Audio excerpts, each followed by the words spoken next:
It's a week past the month of March, that is 7th March 2023. Good morning. This is the Great KBC and this is News Check, a program earmarked to ensure that we keep you afloat with all the latest happening around you. And talking about what is happening around us as a country, a lot is definitely happening. News currently in or just in is that former CS, Interior CS, Dr. Fred Matiang'i is currently at the DCI headquarters along Kiambu Road, and I can tell you the road is jam-packed. He is expected to file a report in regards to what transpired in his place. He has been out of country, and today a lot of media houses are there to keep tabs with what is currently happening with the former CS. And that is not the only thing that is happening in the country. In the next couple of hours will be, as the whole world now, celebrating the International Women's Day. But away from that, that will be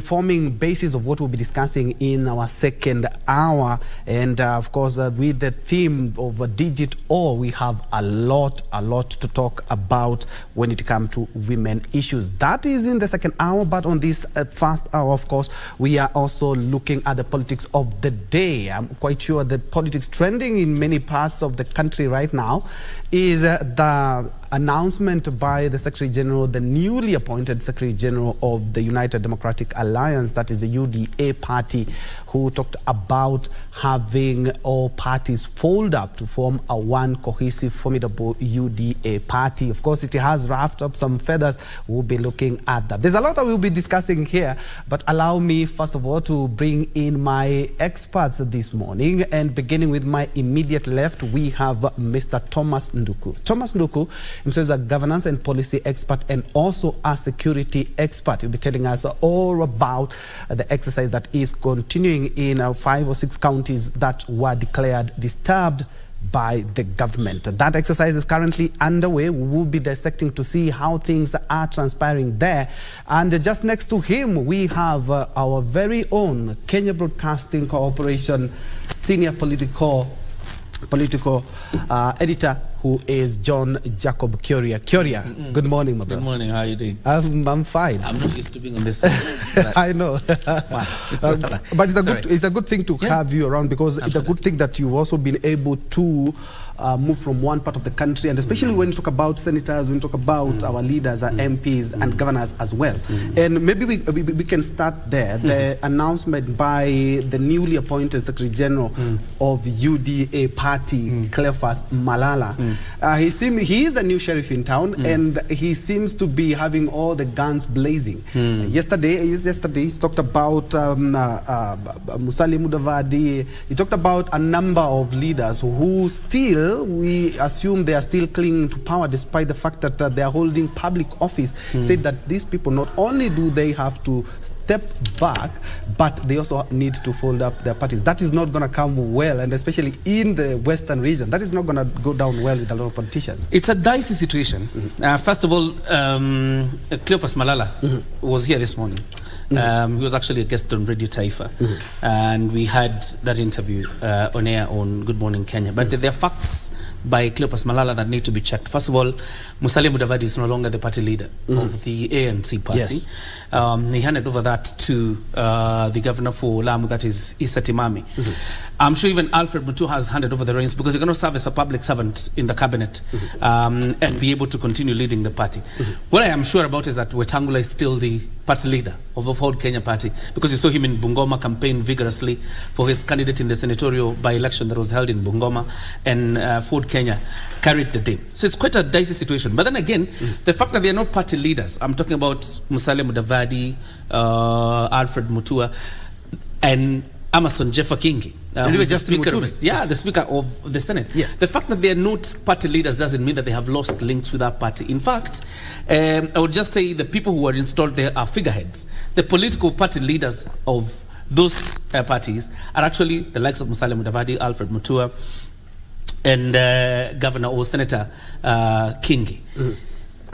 Now, this leads us to another situation that we had back in 2017.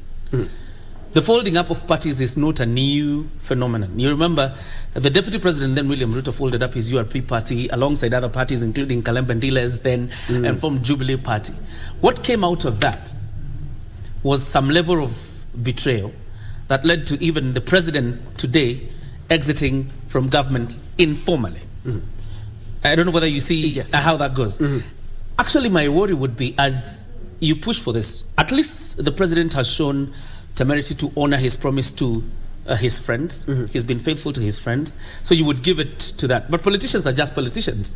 Will it end up being betrayal in the city, just like as it was after 2017? And I think that's where Musalia is coming from. That is where the likes of Alfred Mutua are coming from, in the sense that we do not entertain this idea of folding up parties. Yes, and we will be looking at that, and especially when it comes to the Western region, which has had Ford Kenya for the longest time, which also ANC is a party to be reckoned with when it comes to the Western region. And most of all, we also have ODM, which have been, well, for the longest time, been the kingpin around there. But let's first of all rope in Thomas. Thomas, being a security expert, I feel the first question should touch on the security operation that is currently underway in 6 counties, Kyria? Yeah. 6 counties that were deemed by the government as disturbed. We're also having a security issue in our country. Maybe before I get into that, you know, when he's addressing the issues of the political parties, I was part of the people who fought for the change in this country. And the ideology that is now coming up was not the formation, or was not anywhere near the reasons why people were forming the government. When we brought in Forum for the Restoration of Democracy. This was driven by an ideology that we needed real change. We have achieved certain level of what we demanded, but the confusion now is coming when now we are thinking about tribes and individualism. This is what actually is missing the course.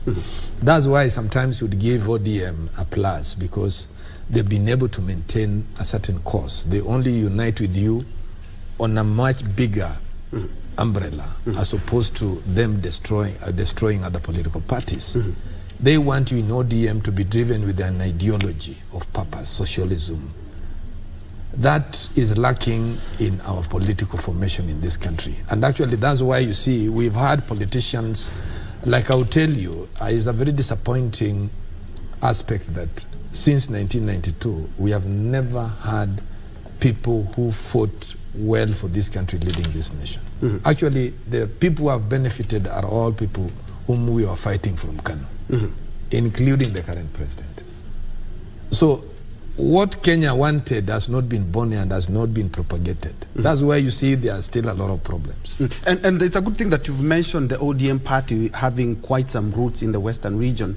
And looking at the several years that they have been able to carry the day, some pundits have argued that this is a way of minimizing the influence of the ODM party in Western region. I don't think that would really count, because I remember when we were in Ford Kenya, KANU had done very well in almost 4 counties, except Bungoma.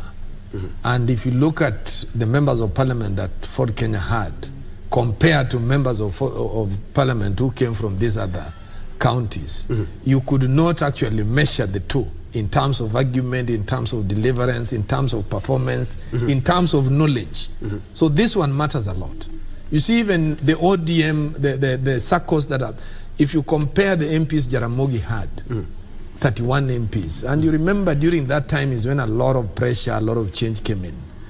And I remember Ngilu had also members of parliament who were social democrats. And we had Matiba. And I can tell you Kibaki was also having 28 members of parliament. During that time is when opposition was opposition, because matters which were discussed in the House were driven by ideologies, change which were meaningful. There was no sycophancy. People could take a step. And that's why people like Kirwa became heroes, because they had the ground where they could speak. They could talk about the farmers. You see, this kind of scenario is now getting lost. These people are well paid, but they are not working. If you look at somebody, like the other day, people were arguing about a CDF management. We are forgetting that what is in our principle. When we founded this nation, we said that we'll improve education, we'll do away with, we'll improve health, we'll build into food production. What has happened? We've been going around. The late Kibaki had set a very good move. And he had said that, now I want free education. We look on how to manage it. We tried with the CDF. We have never gone back to look at the problems within CDF. Because these coffers, which governor has a bursary, the presidential bursary, MP's bursary, the county bursary, is mixed up in the sense that one family can benefit from all those 4 bursaries. This is not cross-checked. All right. Yes, Kiori, still on the same. The influence of certain parties in some regions, they are more or less, let's just be very honest, they're just taken as regional parties.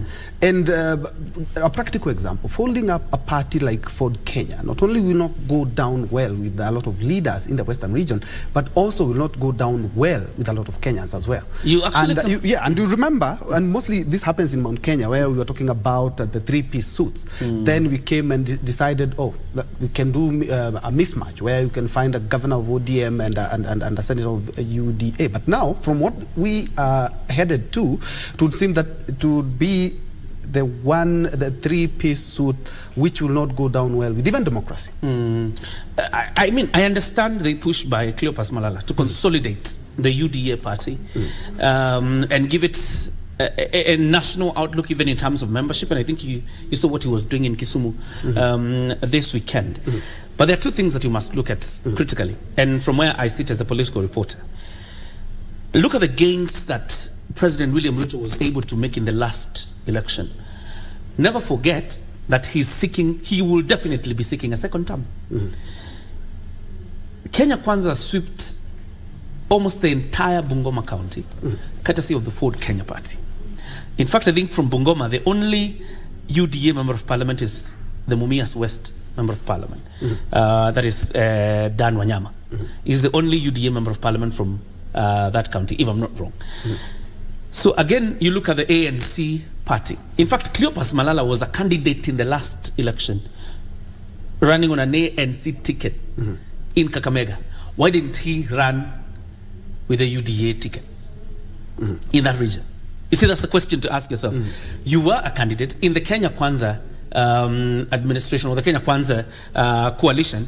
There were several parties available. Why did he choose to run on an ANC ticket and not a UDA ticket, for example? Not run on a Ford Kenya ticket? Because all politics is local. When all is said and done, and I agree with Thomas completely about parties having a national outlook, but this is the reality we're dealing with, that parties have now been localized. Every politics is local. And I can assure you, Bungoma has stuck with Ford Kenya for quite some time. Actually, Moses Wetangula has been elected on a Ford Kenya ticket all this time that you've seen, other than, of course, when he was elected on a Kanu ticket before. But through these other times he's been elected on a Ford Kenya ticket, tells you that the bastion of support for Ford Kenya is Bungoma. So if you tell them to fold up that party, it will have some doubt. Who would want to lose their bargaining power by folding up their party? Why is Alfred Mutua today the Cabinet Secretary for Foreign Affairs? Despite joining the Kenya Kwanza coalition late. Why is Kingi the Senate Speaker today, despite joining the Kenya Kwanza coalition late? It is because he came with a party, he used it as a bargaining chip. You're telling somebody to surrender their lifeline, so that they join what you call a national party. I'm sure the idea may sail through finally if the president presses on it, because he's quite convincing on his peers. But I can assure you it is going to run into a lot of headwinds. I'm going to pick it where Kiori has left it and talk about the bargaining chip. And it's true, because looking at all the senior political leaders that we have in the country and who joined Kenya Kwanza, they have a bargaining chip. We have Mutua, who came with Maendeleo Chapchap. We have Wetangula. We have former ANC party leader, Musalia Mudavadi. And we also have a former speaker, Justin Muturi, who everyone came with a party, who came with one of the oldest party in the country, that is Democratic Party. And now all these people are supposed to fold it up and just it becomes one single unit, that is the UDA party. And what happens, especially when it comes to the nominations, could be fireworks. But that is actually where we go wrong. Because actually, as I've told you, the worst thing that we did is when we got the political multi-party system. We did not define the main cause of why we were agitating against President Moi. You remember for a long time, KANU was the main party. The only thing that made people to differ was the leadership that was became frustrating. People were being jailed. There was no freedom, those kind of things.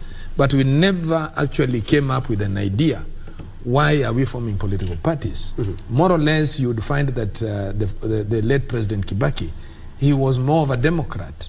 And actually, his aspect can be read in history right now. You know where he took this country as an economist. So there is a purpose why he actually formed the political party.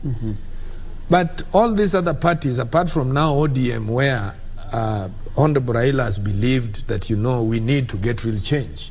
These other parties, as you are saying, then we'll just continue having changing course now and again. But will not achieve what this country needs. We need actually, in fact, for me, we just need to go back to 1963, reread the Constitution.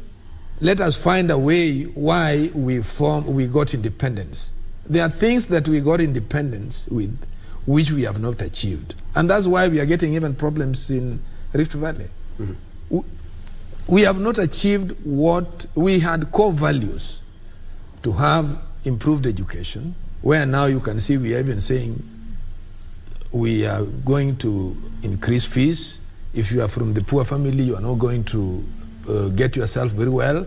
So when we move in that kind of line, then we are missing 1963, why we got the independence. These are the things that actually, for me, all these other things do not count. Let us go back. As somebody who has done a lot of security issues, we are built, and I believe even John, we should be dealing with more of a research based. Where are we and why did we move to this end?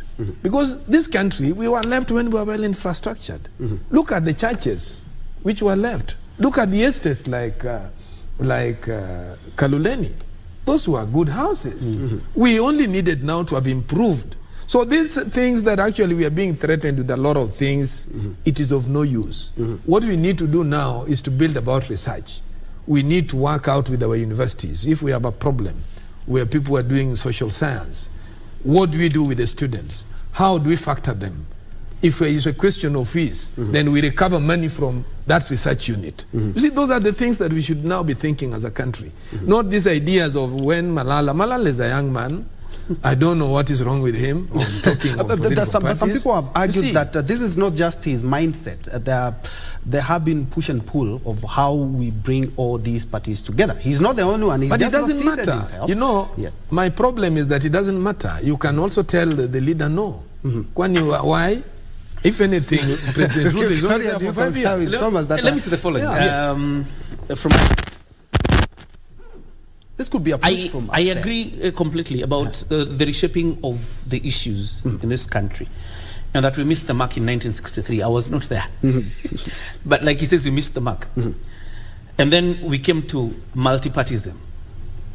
But other than the fight for democratization of the institutions in the Republic, the other push for multipartyism is because communities needed to advocate for their own issues. By the way, there has been a systemic marginalization of particular areas or communities, and it is evident up until today. A systemic marginalization of some sort. And therefore, there's a feeling that a political party from that region will be able to champion the rights of those people. That is why sometimes you hear, we even came up with Chama cha Mashinani. You remember that one was advocating for what you would call devolution. It was led by the former governor for Bomet, Isaac Ruto. Lonyangapuo, the former governor for West Pokot, had his own party. This out of wanting to democratize Kenya. And democracy is not just about an election. Democracy is also about representation, and that people have a voice. All right? If I cannot get a voice within KANU, if this community cannot get a voice within UDA, then they have the political right, enshrined in this constitution, by the way, enshrined in this constitution, to form a political party that they believe will champion their own rights.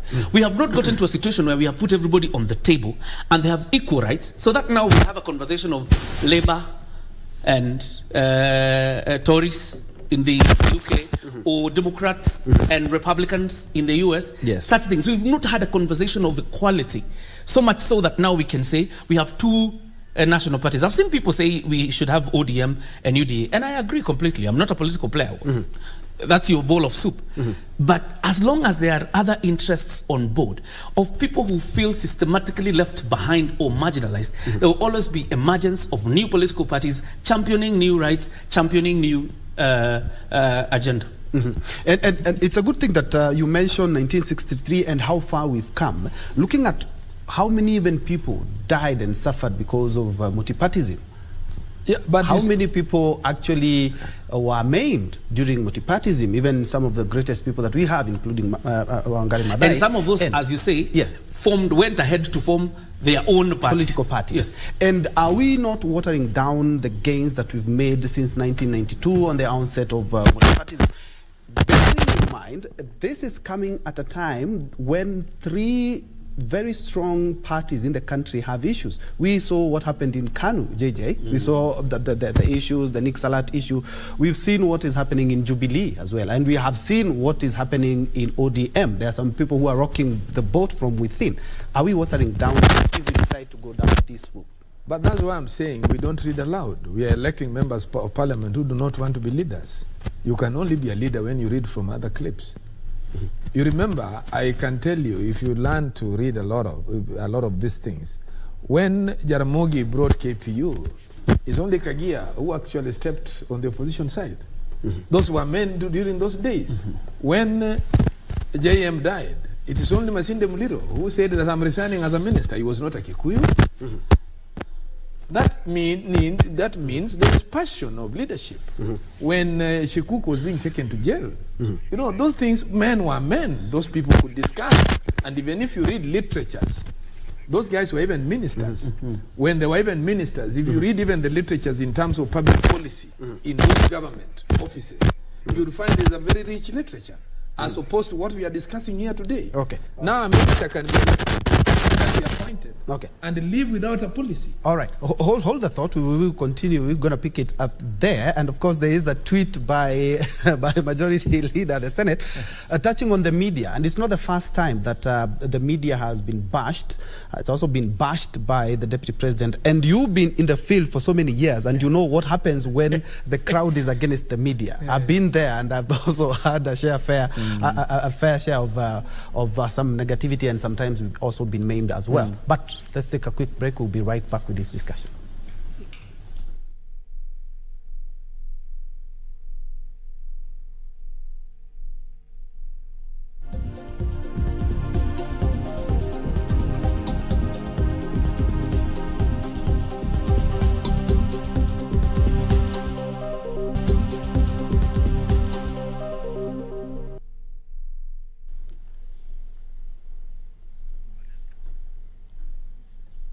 Welcome back. Just in case you joined us, this is KBC's News Check, and we are looking at the state of politics in the country. First of all, touching on the recent announcement by the new UDA SecGen, Cleophas Malala, on many parties. I think the coalition has around 16 or 17 parties, which are supposed to fold up to make one cohesive force, that is the UDA party. And I'm joined by Thomas Nduku, who is a governance expert and also a security analyst as well. And we have JJ Kyoria, our very own senior political reporter, there looking at the things as they are on the ground. And before we had that quick break, we were looking at maybe watering down the gains that we have made in terms of multipartyism in the country and where it would lead us, because we have seen a lot of parties are only political vehicles to actualize, or a bargaining chip, just like JJ called it, a bargaining chip, that you have something on the table that you're moving in with. But unfortunately, if at all this is adopted, then it is raising a lot of eyebrows, and we could be maybe calling the gains that we've made in actualizing multipartyism in the country? I think that one is coming about because on the manner we conduct our preliminaries. You see, of parliament, they come in with their money and they are elected. If you go on with other countries like Tanzania, where you get the Chama cha Mapinduzi, is a party that you have to grow in it. And you see, if you want to be, if you are a president, you are being seen 5 years or 10 years before. If you go to South Africa, ANC is in the same nature. But here, you can find that I'm defecting today, tomorrow I'm being welcomed to the other party. So this actually make us to miss the prospect on how this country should be led. That is where we are failing. These are the things we can actually argue. We'll have bad leaders, we'll have good leaders, we'll have bad leaders, we'll have good leaders. Those ones will be there. But let us actually have a formation that can be seen to bring people together in the near future. The downside, 1 minute, Yes. the downside of the multiple political parties is obviously what he's saying, party hopping and stuff like that. But let me tell you the biggest advantage of it. Look at what has just happened in Nigeria. Courtesy of many parties, Peter Obi has gotten an opportunity to make a mark in the election in Nigeria. If it was left to APC and PDP, by the way, Peter Obi left PDP because there was no breathing space within PDP. There was no way he was going to become the presidential candidate for PDP as long as Atiku Abubakar was in the contest. It is because of that unknown small party called Labour Party that Peter Obi has made a mark, emerged a very strong number 3. Of course, they say the election was rigged, but looking at how he's performed, it is because of that very small political party that he got the space to become a presidential candidate and give a section of Nigerians new hope and renaissance for that republic. So it's a good thing political parties are very important. And it's a good thing you've mentioned that, because we're also going to be looking at some of the lessons that Kenya can learn from the biggest economy in the continent. Is there anything unfortunately, that was not true. Unfortunately, Kenya having a population of about 50 million and they have over 100 million people, 290 million. Then you see the big divide in terms of how we conducted our election and how Nigeria conducted their elections. And Kenya, I think, should be now on the top when it comes to African Somebody politics. Says we should apologize to Chebukati. Okay, we'll be touching on that as well. Because of the interest of time, Kyria, I'll come with this question because this is something that is quite forming news on social media in terms of the media awareness, and it has formed quite a large bulk in terms of the newspapers today.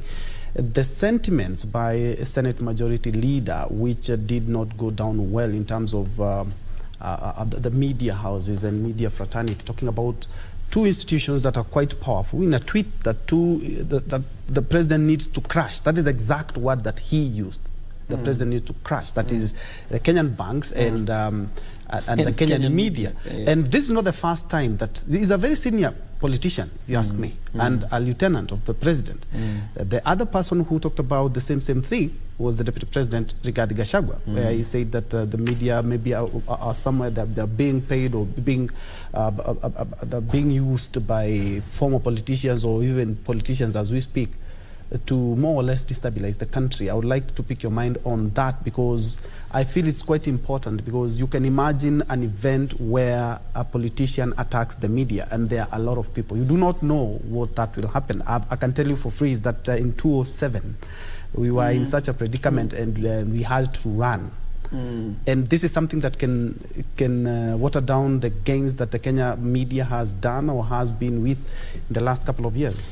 My advice to His Excellency the President, William Ruto, ignore completely the advice given to you by Aaron Cheriot, and that's for your own good as the President of the Republic. But still on the same, if he decides to ignore, Kenyans would want him to come out just like the same way he came out during the LGBT debate and say this thing cannot happen under my watch. Then I believe he is the same guy, or he is the right guy to put things into perspective, because this is deputy. His deputy has talked about, has bashed the media, and this is one of his most trusted lieutenant, and actually the Senate Majority Leader. If we don't keep, if they keep up this, we'll hear another leader talk about the same thing, and another leader. Then why I was saying so, attacked. Why I was saying so, by asking him to ignore, is sometimes you can even get a public pronouncement, but it doesn't mean nothing. It's just a public pronouncement. And I understand what you're saying, because it is very important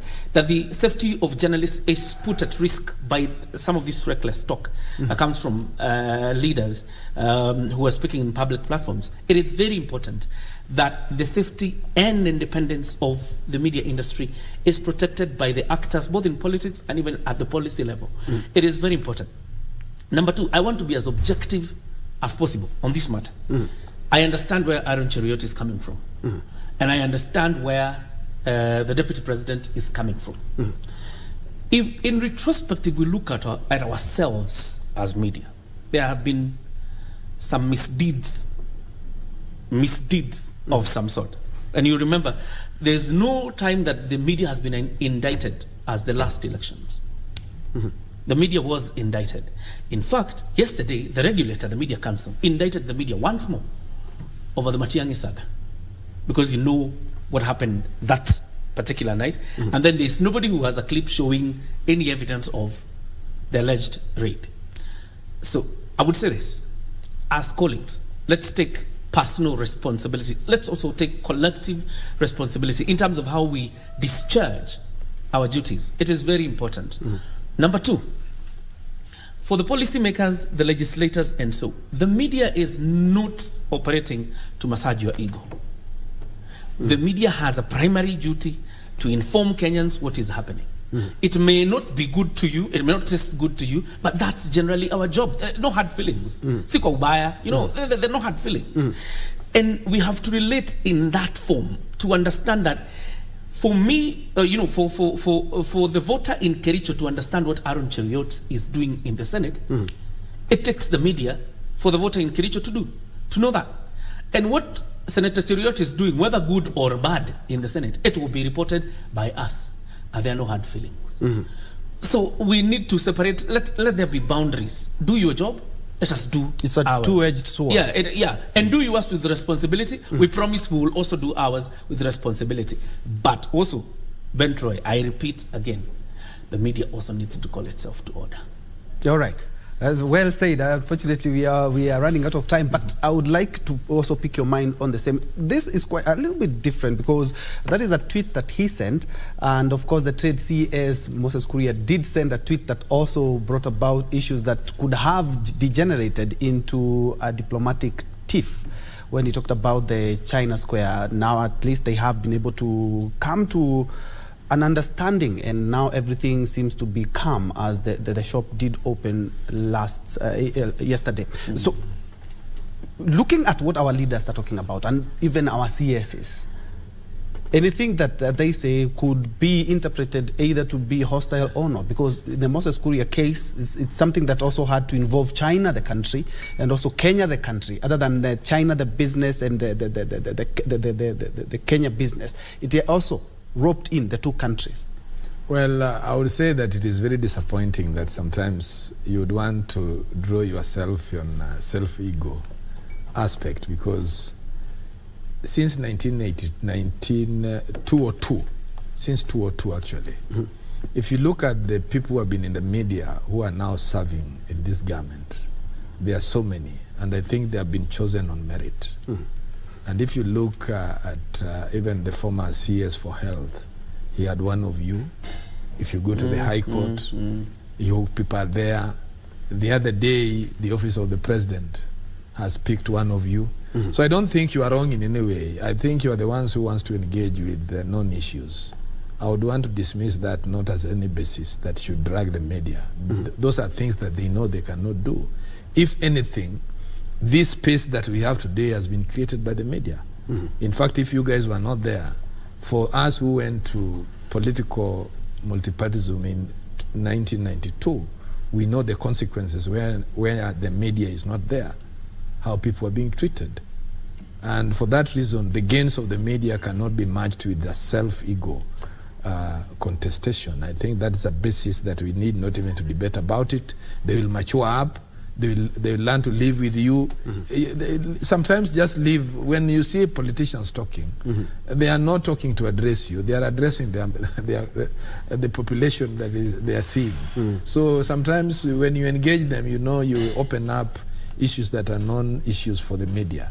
If anything, you've really helped this country. And actually the media has created space where even now experts are coming in. People are helping this country to move forward. And for that reason, I would only invite the likes of Moses Kuria, the DP, to walk around government offices. You would find one of you in each and every desk that he walks around. And that one would show him that really you are people of valuable aspect, just as opposed to an opinion that you may hold. And you see, if the moment they will be starting also speaking well to the nation, you will also cover them. It is for them now to interrogate themselves. In fact, if I was the DP today, I would be asking my team, why is it that when I speak, the media is, I'm always being mistaken? Because he has people who he is paying salaries to make him. What is he doing with these people? Is he ignoring the advice from his own team? Because he has got experts who are being paid by taxpayers' money. Who should look at the DP before he speaks, what he wants to speak, and what he will give in off-cuff. And that's why if you learn President Moi, he was more stronger in an off-cuff speech as opposed to what he was reading. And in fact, if you wanted to know President Moi speaking, when he's on off-cuff, yes, that is when Moi was speaking. So it is about those guys managing themselves well. I think that is not an issue that should bother you guys. All right, Kuria, looking at the security operation that is currently underway in 6 counties, and of course there have been hue and cry, because one, in the first place, some MPs still insist that this operation should have first of all commenced from Parliament. We have approached it the wrong way, and others have talked about, yes, we really need to do this now. But there have been claims that some community, name withheld, are being allowed to still continue holding guns while others are surrendering. These are some of the issues that we also saw when we had the Mount Elgon, where there was a lot of issues of discrimination, and other people talking about the way that these security agencies are carrying themselves is not in a humane way. I would like you to comment on that, because there's some things that have risen from that operation. It is quite interesting. Disarmament obviously elicits such reactions.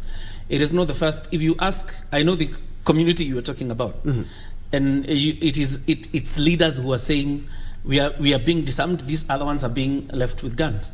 If you ask this other community that is being said to have guns, it says we are being disarmed, these other ones are being left with guns.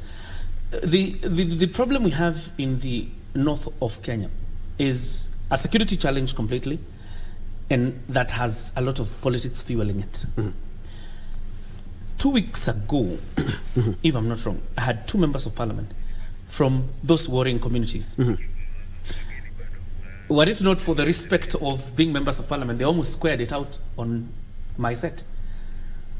Trading accusations against each other. Oh, you do not have peace, you are there with your neighbors, and this other one tells them, even you don't have peace with your neighbors. And it's just, I got to ask them at some point, when do you get time to go to your constituents and tell them the need for peaceful coexistence? Because if you know the challenges that are there, I don't know, it's about pasture, it's about what, if you know those challenges, why don't you go and talk to your people collectively together? And none of them left there having given me a solution. Because I have a feeling like this instability in the north benefits some people. That's a feeling that I have. It benefits some people. That it is in their interest that that place is not stable. And so, the politics of that region will always be dominated by those accusations. We are being disarmed, these ones, others are not being disarmed. And we're not saying that it is not a serious security situation. It is a serious security situation. It actually gives the Republic of Kenya a blot. The fact that you have one region that is unstable for years and years. But I think the biggest responsibility for the President of the Republic of Kenya, the Inspector General of Police, the DCI, is first to deal with the politics that are fueling the conflict in the north. And you are a security expert, Thomas. Yes. And when we began this conversation, or before we even began the show, you said that yes, indeed, it's a noble cause, but the way we have approached it is a little bit wanting. And you said it is an operation that has to bear fruits, because it will not have good optics when we have such enormous, a multi-security agency there for maybe weeks or months to come, and then this does not yield fruits? I think we tend to listen to politicians so much in this country to the extent that we always miss the target. We all agree that indeed there were problems in the rift, but you see, we must have known what was the problem. Like, I do not know what you would want me. You know, this problem in the North Rift is something that is coming up.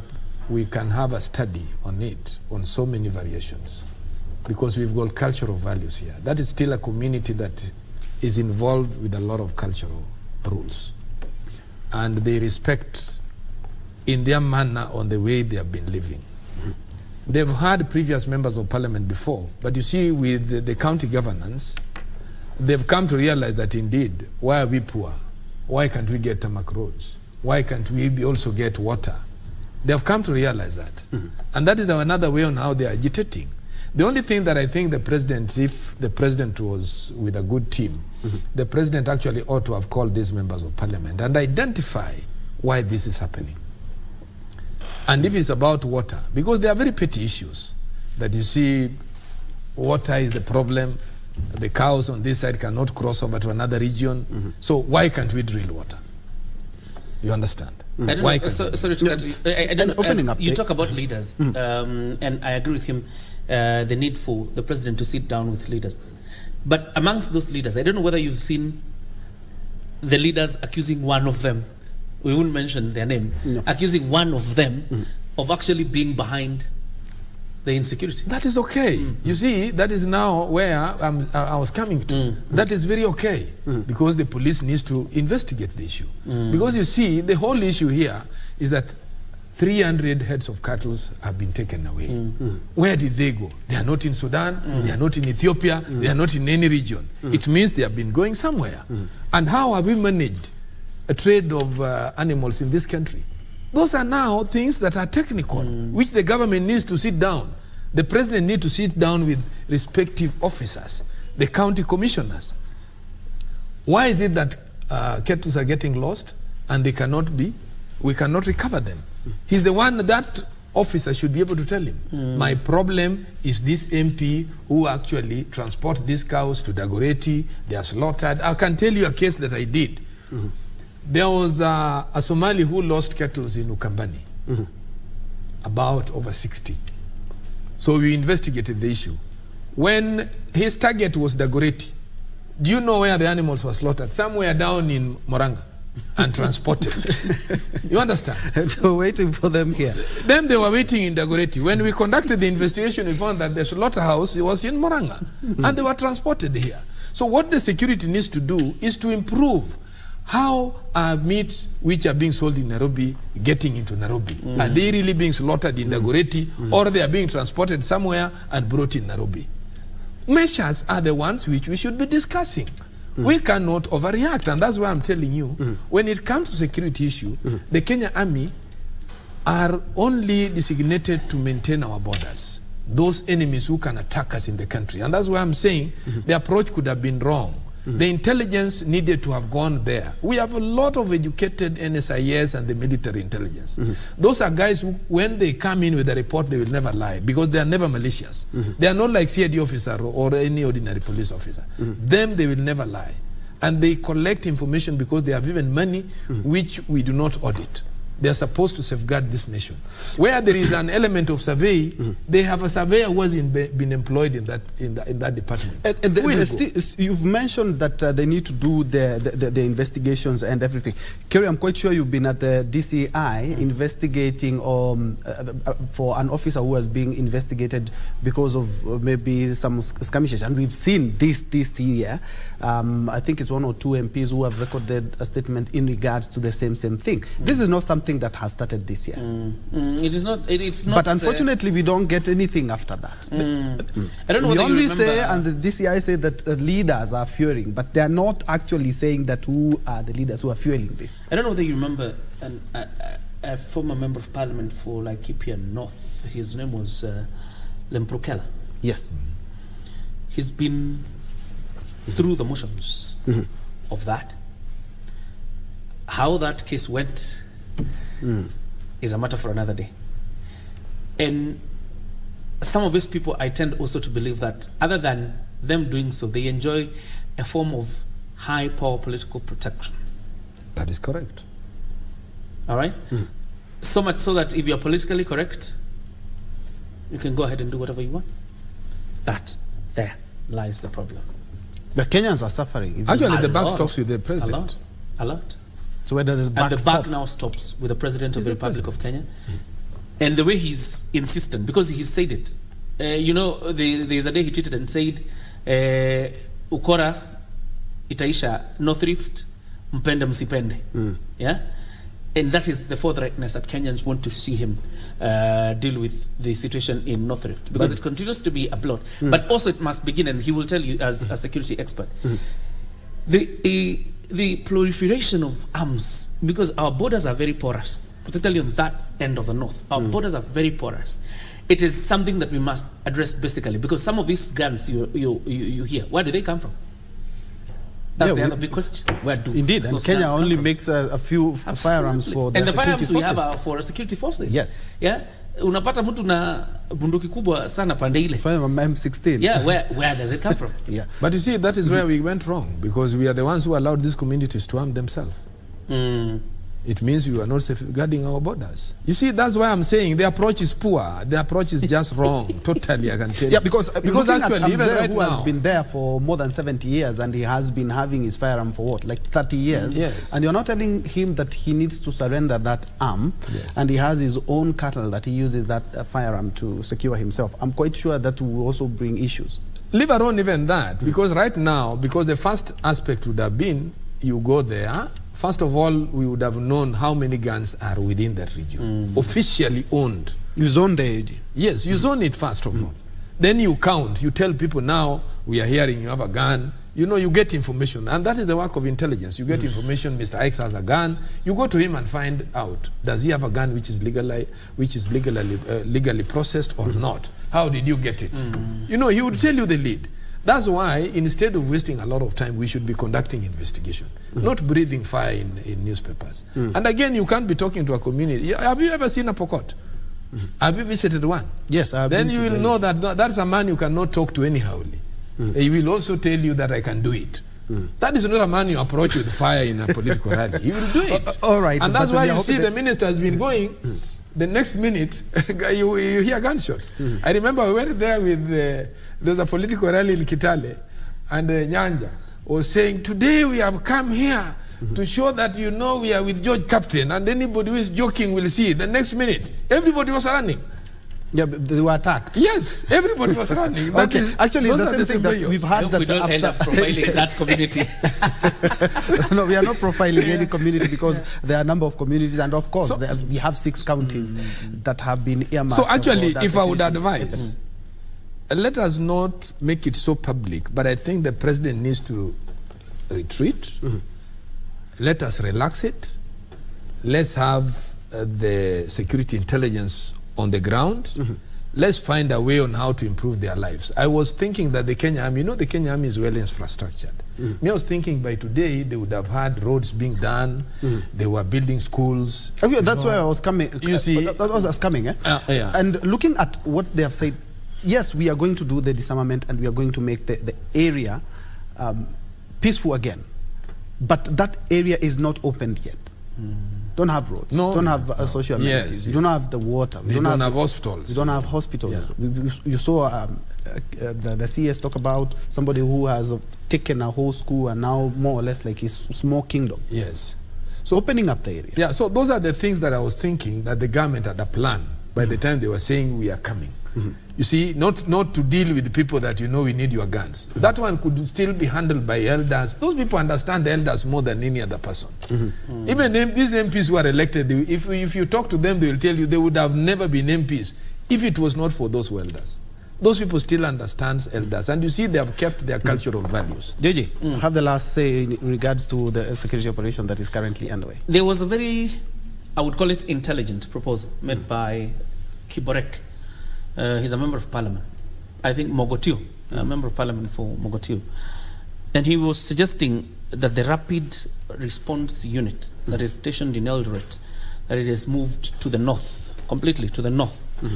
Why he was arguing so is because if they train from the north, they will understand, first of all, the terrain, and they're also able to get first-hand information about what is happening there. Much of the challenges you've seen and why we are losing police officers is because once they're taken there, they don't understand the terrain. These are people who have executed these heinous acts of banditry for years and years. So they know where to hide, how to, waylay these officers, and even how to hide and attack them, what we used to call forest style. So it is, I thought, probably that was a very intelligent proposal, if it is followed through, so that the officers that are sent to deal with banditry in the north understand the terrain. So you don't have to get officers from, let's say, Murang'a or from Nairobi, a platoon that has just graduated, and then you take them to fight banditry in the north. And the proposal was, let's have officers who understand the terrain, move RRU to probably Turkana or where, and then they're able to understand the entire terrain and then be able to deal with banditry. And I thought, wow, that was probably one amongst the many solutions to the end of the insecurity in that part. Gentlemen, I want to give you your closing remarks, and of course the cost of living refuses to go away. The discussion is still rife, and the Azimio talked about, of course, consultative, they're calling them consultative forums, but they say they're gonna marshal their troops so that people can vent their frustrations in regards to the high cost of living. And looking at some of the taxes that the government has talked about, and looking at the supplementary budget, just says a little bit, we just have to wait a little bit longer for the high cost of living to come down. I think ODM is giving a position that, you see, man, you are only counted on what you say. And here we are, we were told within 100 days, unga will go down, fuel will go down, power will be something that we'll be happy about. But to date, nothing has changed. We've never known that when these people wanted government, they had done research and they had any data that they knew that now this is going to happen. You know, you don't have an hypothesis when you want to lead people, because that would not give you a very good tentative answer. Somehow down the line you'll have where you are drawn back. So I think Azimio, actually they are right to remind the government. They must find a way on how, and I think also the president needs to open up and they should have a talk. You see, it's not wrong to have a talk. Yeah, you can have a talk, you may disagree or you may agree. Okay, Kyria, wrap it up. I'm a journalist, I will say the following. Yes. It is true that the cost of living is way up and Kenyans continue to shoulder that burden. And the pain is enormous, enormous. Look at how people are purchasing the power today, even small units in your house for consumption, and how costly they are. So life is unbearable. Number two, the interventions are not going to be immediate. That burden is not going to be lifted tomorrow. Having said that, yes. Having said that, let each do the way they please.